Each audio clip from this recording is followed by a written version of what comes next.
السلام علیکم ورحمۃ اللہ وبرکاتہ۔ بیماری دینا، شفا دینا، یہ تمام چیزیں اللہ تعالیٰ کی طرف سے ہے۔ بیماری بھی اللہ ہی دیتا ہے اور شفا بھی اللہ ہی دیتا ہے۔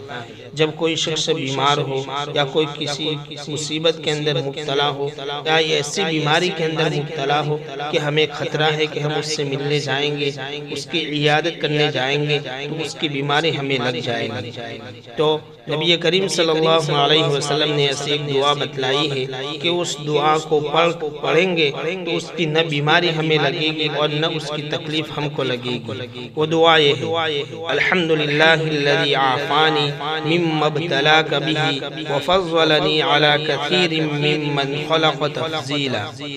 تمام تعریف اس اللہ کے لیے ہے جس نے مجھے اس تکلیف اور مصیبت سے بچائے رکھا جس تکلیف اور جس مصیبت میں تجھے مبتلا کیا ہے، اور مجھے اپنی بہت سی مخلوق کے مقابلے میں بہتر بنایا۔ جب کوئی شخص بیمار نظر آئے یا ایسا شخص نظر آئے جو کسی مصیبت کے اندر گرفتار ہو تو یہ کلمات کہے، لیکن یہ کلمات اتنی آہستہ سے کہے کہ جس تکلیف کے اندر وہ مبتلا ہے، جس بیماری کے اندر مبتلا ہے، وہ شخص وہ سن نہ پائے۔